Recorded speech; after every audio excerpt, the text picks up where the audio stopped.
আসসালামু আলাইকুম ওয়া রাহমাতুল্লাহি ওয়া বারাকাতুহু। আলহামদুলিল্লাহ ওয়াসসালাতু ওয়াসসালামু আলা রাসূলিল্লাহ ওয়া আলা আলিহি ওয়া আসহাবিহি ওয়া সাল্লামা তাসলিমান কাসীরান কাসীরা। আম্মা বা'দ। বিসমিল্লাহির রহমানির রহিম। লেখক এই বই শুরু করেছেন বিসমিল্লাহির রহমানির রহিম দিয়ে।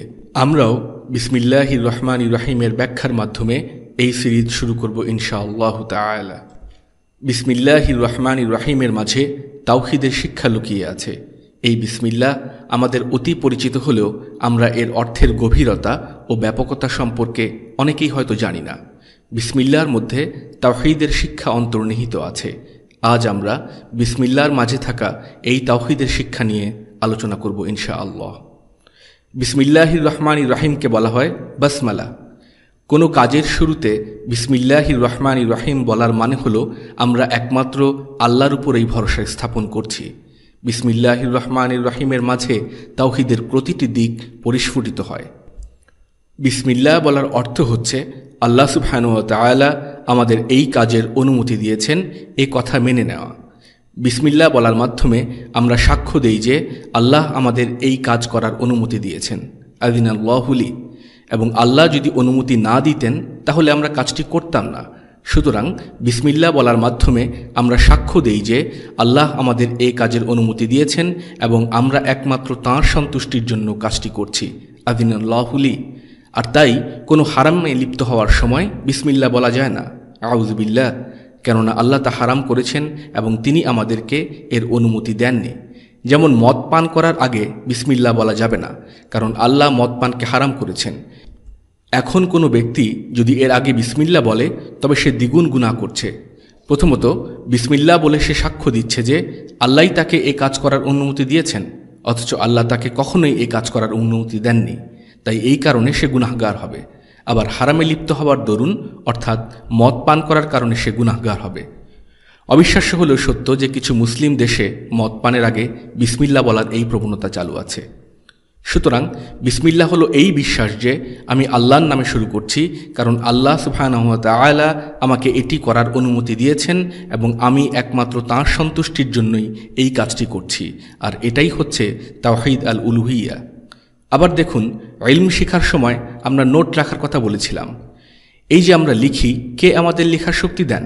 আল্লাহই আমাদের লেখার শক্তি দেন। কাজেই বিসমিল্লাহ বলার মাধ্যমে আপনি সাক্ষ্য দিচ্ছেন যে আল্লাহ যদি আমাকে লেখার শক্তি না দিতেন আমি লিখতে পারতাম না। বিসমিল্লাহ আল্লাহর দেয়া শক্তির সাহায্যে আমি লিখছি।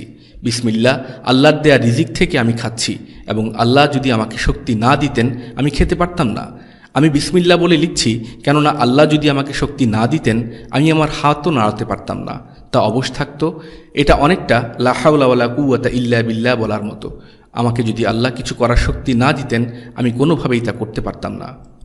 এই জন্যই আল্লাহ সুবহানাহু ওয়া তাআলা সূরাতুন নাহলের 53 নম্বর আয়াতে বলেছেন, ওয়ামা বিকুম মিন নি'মাতিন ফামিনাল্লাহ।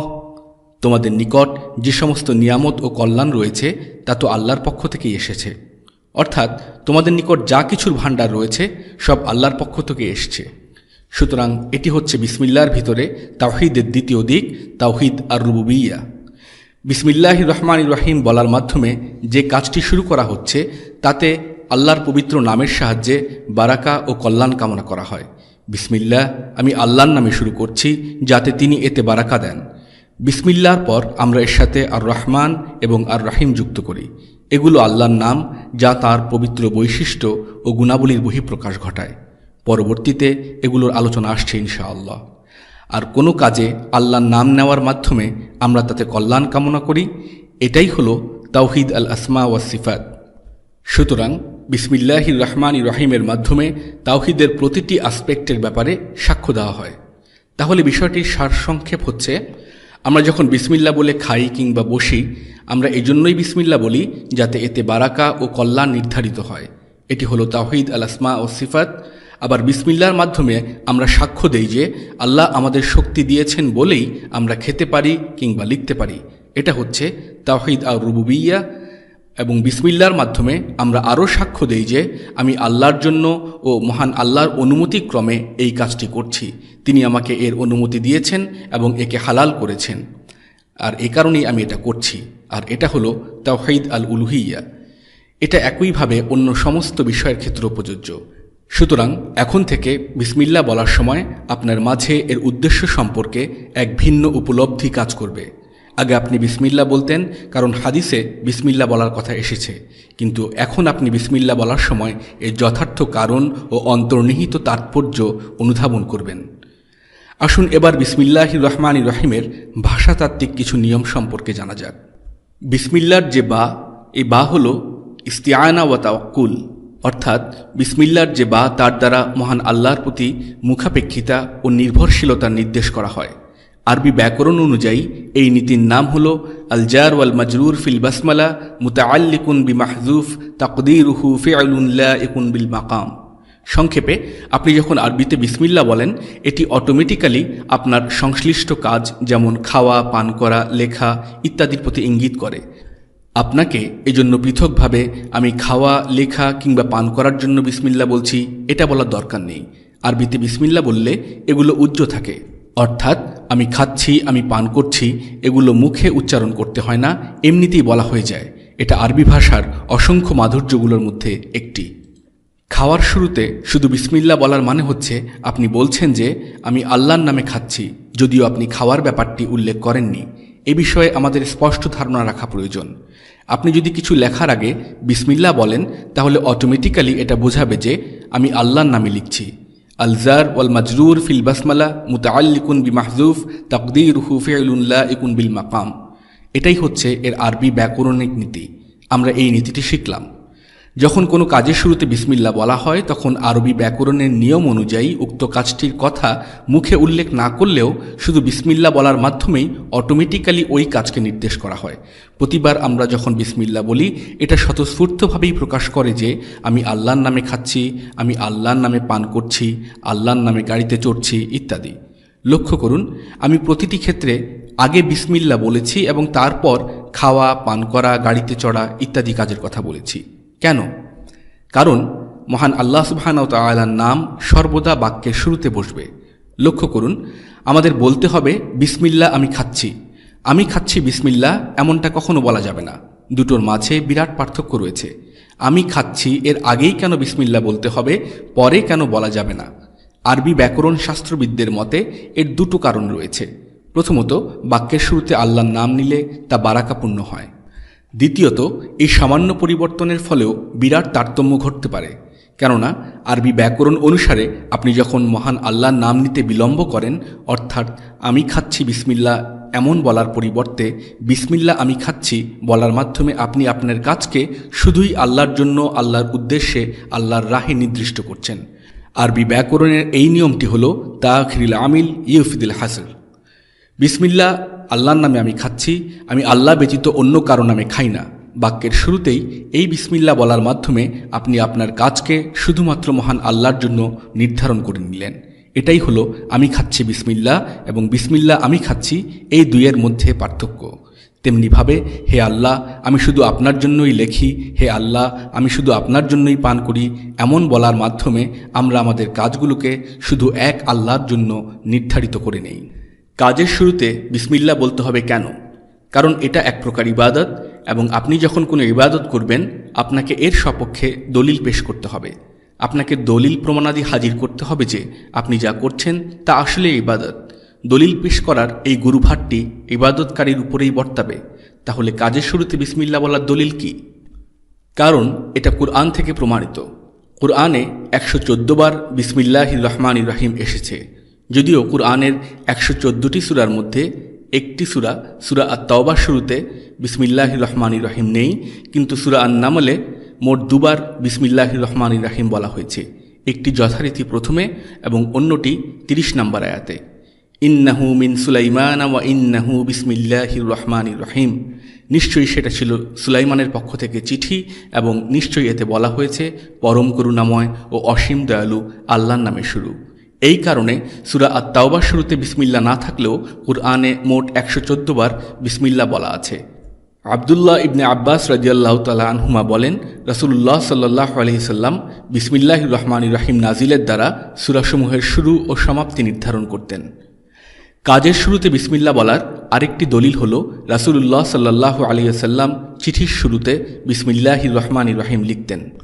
বুখারী ও মুসলিমে বর্ণিত আছে যে রাসূলুল্লাহ সাল্লাল্লাহু আলাইহি ওয়াসাল্লাম যখন রোমান সম্রাট হিরাক্লিয়াসের নিকট চিঠি পাঠালেন, সেই চিঠি শুরু হয়েছিল বিসমিল্লাহির রহমানির রহিম দিয়ে।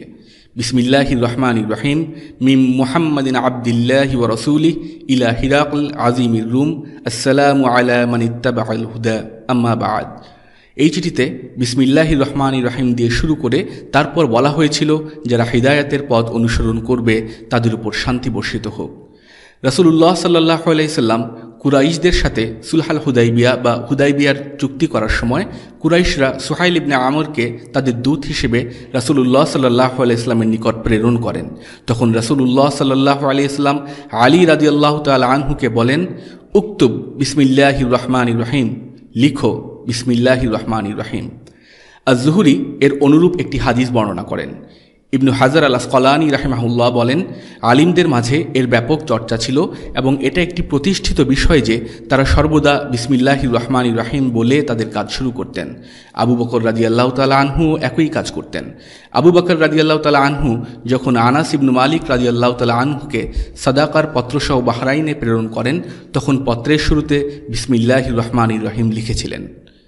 কাজের শুরুতে বিসমিল্লাহ বলা সম্পর্কে একটি দাঈফ বা দুর্বল হাদিস আছে। এই হাদিসে বলা হয়েছে যেসব কাজের শুরুতে বিসমিল্লাহির রহমানির রহিম বলা হয় না তাতে কল্যাণ নেই।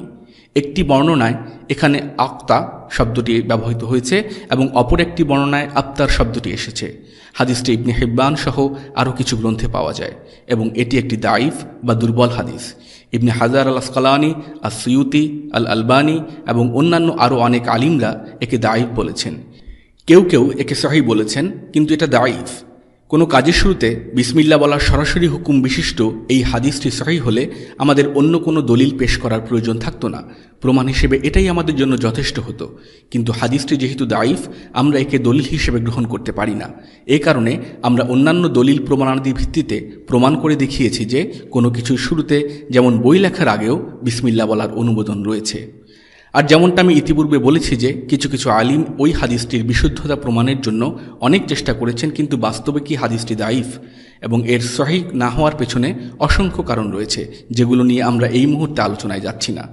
কার্যত হাদিসটির দাঈফ হওয়ার পেছনে কি কি কারণ রয়েছে সেগুলো উল্লেখপূর্বক শাইখ আল কাত্তানী, যিনি মরক্কোর একজন বিখ্যাত হাদিস বিশারদ, যিনি প্রায় ৮০ বছর আগে ইন্তেকাল করেন রহমতুল্লাহি আলাইহি, তাঁর লেখা একটি সম্পূর্ণ পুস্তিকা রয়েছে যার নাম আল আকাউইল আল মুফাসসালা লিবায়ানি হাদিস আল ইবতিদা বিল বাসমালা। এবার বাসমালার বারাকাত দিকে তাকানো যাক। কোনো কাজ তা যত সামান্যই হোক না কেন, বিসমিল্লাহ বলার দ্বারা আমরা এতে বারাকা চেয়ে থাকি। আপনি যাই করেন না কেন বিসমিল্লাহির রহমানির রহিম বলবেন, যেন এতে বারাকা হয়। ইসলাম আপনাকে সর্বাবস্থায় সকল পরিস্থিতিতে বিসমিল্লাহ বলার জন্য উদ্বুদ্ধ করে। যানবাহনে চড়ার সময় বিসমিল্লাহ বলুন। কুরআনে সূরা হুদের ৪১ নম্বর আয়াতে নূহ আলাইহিস সালাতু ওয়াস সালাম তার কওমকে লক্ষ্য করে বলেন, ওয়াকালা আরকাবু ফিহা বিসমিল্লাহ, তিনি বলেন এতে আরোহণ করো মহান আল্লাহর নামে। কুরবানির সময় বিসমিল্লাহ বলুন। সূরা আল আনআমের ১১৮ নম্বর আয়াতে আল্লাহ সুবহানাহু ওয়া তাআলা বলেন, ফাকুলু মিম্মা যুকিরা ইসমুল্লাহি আলাইহি, অতঃপর যে জন্তুর উপর আল্লাহর নাম উচ্চারিত হয় তা থেকে খাও। খাওয়া ও পান করার সময় বিসমিল্লাহ বলুন।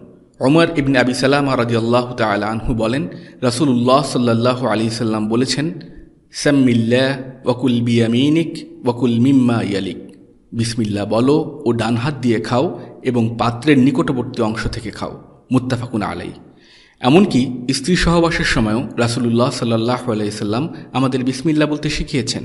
বিসমিল্লাহ আল্লাহুম্মা জান্নিবনাশ শাইতানা ওয়া জান্নিবিশ শাইতানা মা রাযাকতানা। আপনি যখন ঘরের বাতি নেভান এবং পাত্র ঢেকে রাখেন তখনও বিসমিল্লাহ বলুন। বুখারী ও মুসলিমে আছে, জাবির ইবনে আবদুল্লাহ রাদিয়াল্লাহু তাআলা আনহু বলেন, রাসূলুল্লাহ সাল্লাল্লাহু আলাইহি ওয়াসাল্লাম বলেছেন, আল্লাহর নামে পাত্র ঢেকে রাখবে এবং আল্লাহর নামে বাতি নিভিয়ে দেবে। আপনার জীবনকে বরকতময় করে তুলতে প্রত্যেক কাজের শুরুতে বিসমিল্লাহ বলার অভ্যাস গড়ে তুলুন। আমাদের জীবন থেকে বর্তমানে বারাকা চলে যাবার একটি কারণ হলো দৈনন্দিন জীবনের কাজগুলোর শুরুতে বিসমিল্লাহ না বলা। কারণ আমাদের জীবনে বরকত লাভের একটি অন্যতম মাধ্যম হচ্ছে বিসমিল্লাহর উপর আমল করা। অন্যরা যখন দুনিয়াবি উপকরণের মাঝে বরকত খুঁজে বেড়ায়, আমরা মুসলিমরা তখন মহান আল্লাহর কাছেই বরকত চাই। আপনি যদি আপনার প্রত্যেকটা কাজের শুরুতে বিসমিল্লাহ বলেন, তবে আল্লাহ এতে বারাকা দিবেন। আপনার জীবনে বারাকার জন্য যদি মহান আল্লাহ আপনার পাশে থাকেন, তবে কি আর অন্য কিছুর প্রয়োজন আছে? আল্লাহ সুবহানাহু ওয়া তাআলা সূরা আল আরাফের ৯৬ নম্বর আয়াতে বলেন,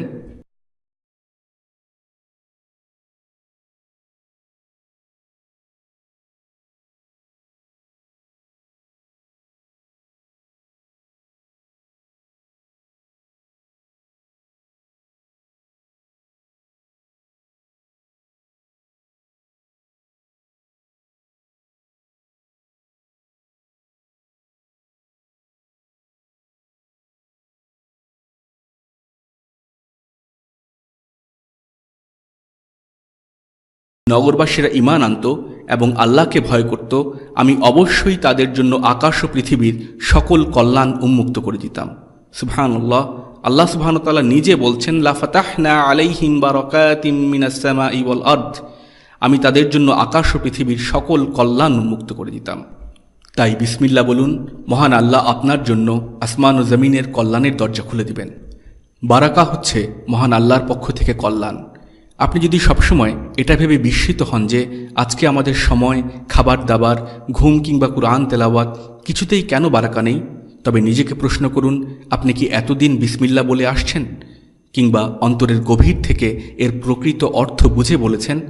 ইনশাআল্লাহু তাআলা আজকের এই লেকচারের পর আপনি বিসমিল্লাহ সম্পর্কে, এর তাৎপর্য ও গুরুত্ব সম্পর্কে সম্পূর্ণ নতুনভাবে চিন্তা করতে শিখবেন। বারাকাল্লাহু লানা ওয়া লাকুম। আল্লাহুম্মা সাল্লি আলা সাইয়্যিদিনা মুহাম্মদ ওয়া আলা আলিহি ওয়া সাহবিহি ওয়া সাল্লিম। আসসালামু আলাইকুম ওয়া রাহমাতুল্লাহি ওয়া বারাকাতুহু।